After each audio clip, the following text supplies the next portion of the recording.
Hello বন্ধুরা, আজকে আবারও চলে এসেছি কিছু না কিছু শেয়ার করার জন্য তোমাদের সঙ্গে। তো আজকে প্রথম থেকেই প্রচুর হাসি পাচ্ছি, যখন থেকেই ভিডিওটা শুরু করেছি।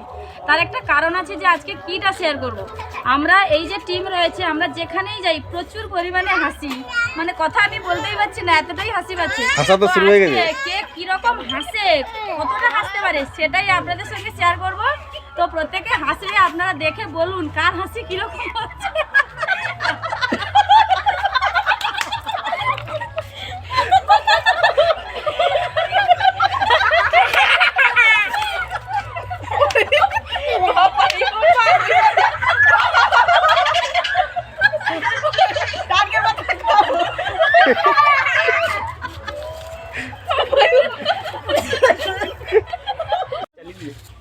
তো সকলের হাসি কিন্তু বন্ধ হয়ে গেছে, মানে এত জোরে হেসে যে সবাই ক্লান্ত হয়ে গেছে। আশা করি সকলের মুখ দেখে বুঝতে পারছেন কার কি ক্লান্ত? কিরকম হয়েছে। অবশ্যই কিন্তু কমেন্ট করে জানাতে ভুলবেন না। এটাই অনেক অনেক অনুরোধ রইল যে এই কমেন্টটা আপাতত করবেন। অনেক ভিডিওতে আমি বলি কমেন্ট করবেন, তো ভালো লাগলে করবেন, না লাগলে করবেন না, কিন্তু এই হাসির ভিডিওতে অবশ্যই করে কমেন্ট করবেন।